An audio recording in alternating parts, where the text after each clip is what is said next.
കുറേ നാളായിട്ടുള്ളൊരാഗ്രഹമായിരുന്നു ഒരു ചെറിയ പോണ്ട് വീട്ടിൽ കുത്തണമെന്ന്. ഈ ഒരു ഞായറാഴ്ചയായിട്ട് പെട്ടെന്ന് രാവിലെ അങ്ങ് തോന്നി ഇന്നങ്ങ് ചെയ്ത് കളയാമെന്ന്. എന്നാൽ പിന്നെ നേരെ ഒരു സ്പോട്ട് കണ്ടുപിടിച്ച്. പിന്നെ നിങ്ങൾ ഓർക്കുന്നുണ്ടാവും ഇന്ദുമ്മ എന്താ നൈറ്റി ഒക്കെ ഇട്ടിട്ടെന്ന്.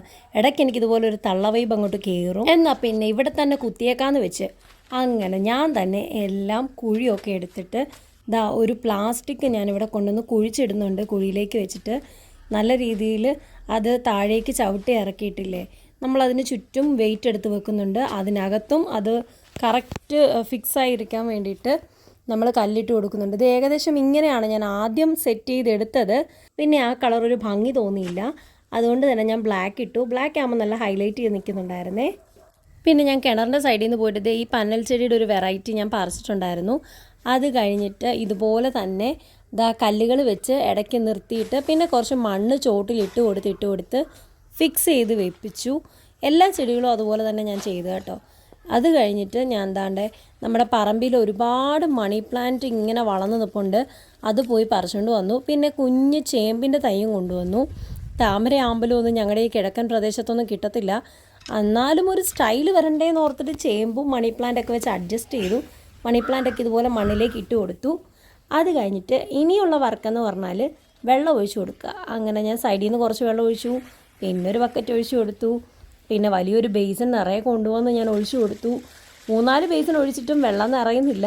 എനിക്ക് ടെൻഷനായി. ഈശ്വരാ, ഈ വേനൽക്കാലത്ത് വെള്ളം കിട്ടാൻ ബുദ്ധിമുട്ടുള്ള കുളം കുത്തി നല്ല വെള്ളം ഒഴിച്ച് കളയണോ ഞാനും ഓർത്തു. പിന്നെ പന്നവെള്ളം ഒഴിക്കാൻ പറ്റില്ല, കാര്യം ഞാൻ ഇന്നോ നാളെയോ ഇതിനകത്ത് കുറച്ച് ഫിഷിനെ മേടിച്ചിടും. അതുങ്ങൾക്ക് അത് ദോഷം ചെയ്യും. പിന്നെ ഞാനിവിടെ കഴിഞ്ഞ ദിവസം വെള്ളത്തിലിട്ട് വെച്ച് ഈ ഒരു മരവാഴ പോലത്തെ ചെടിയില്ലേ, ഈ ചെടിയും കൂടെ ഞാനെടുത്തിട്ടു. ഇതാണ് എൻ്റെ പോണ്ടിൻ്റെ ഫൈനൽ ലുക്ക്. പിൻട്രസ്റ്റിൽ നോക്കി ഉണ്ടാക്കിയതാണേ. അത് കഴിഞ്ഞപ്പോൾ ഞാൻ പുറകിൽ പോയിട്ട് ഈ ഒരു പന്നൽ ചെടിയുടെ വേറൊരു വെറൈറ്റി ഉണ്ടായിരുന്നു, അതും പറിച്ചുകൊണ്ട് വന്നിട്ട് ഇതിനകത്ത് ഫിക്സ് ചെയ്ത് കൊടുത്തു. പിറ്റേ ദിവസം ഡ്യൂട്ടി കഴിഞ്ഞ് വന്നപ്പോഴേക്കും ഞാൻ ഇത് പാലാണ്, ആ കയ്യില കവറിൽ കാണുന്നതാണ് മീൻ. ആ മീൻ ഞാൻ എടുത്തുകൊണ്ട് വന്നു. ഇത് കണ്ടോ, എന്നെ കണ്ടപ്പോൾ ഉള്ള സന്തോഷം.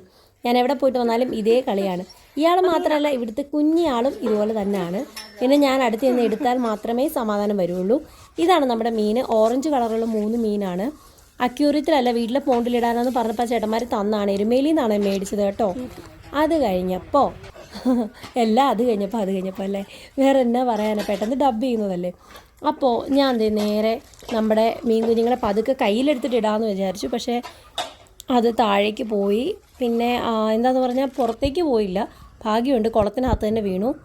പിന്നെ ഞാൻ അതിൻ്റെ മീൻ തീറ്റ കുറച്ചിട്ട് കൊടുക്കുന്നുണ്ട്. കാണാവോ, ഞാൻ നോക്കിയിട്ട് തപ്പി പിടിച്ച് കണ്ടുപിടിക്കണം. ഓറഞ്ച് ഷെയ്ഡാണ് അവന്മാർക്ക് അതിനകത്ത് കിടപ്പുണ്ട്. പിന്നെ ഞാൻ ഡോഗ് ഫുഡ് മേടിച്ചിട്ടുണ്ടായിരുന്നു. മീനെ മേടിക്കാൻ പോയപ്പോൾ ഡോഗ് ഫുഡ് മേടിച്ചു. കുട്ടൂനും മിക്കിക്കും കൊടുത്തു. അവന്മാരെന്നെ കുറയായിരുന്നു. ഈ പാക്കറ്റ് കണ്ടാലേ അവന്മാർക്കറിയാം ഡോഗ് ഫുഡിൻ്റെ ആണ്.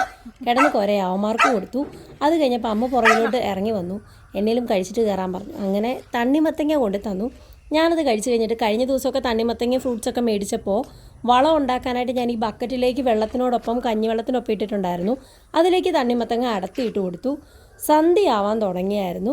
ഞാൻ പതുക്കെ കുട്ടൂനെയും മിക്കിനെയും താലോലിച്ചിട്ടിങ്ങനെ കയറി പോന്നു.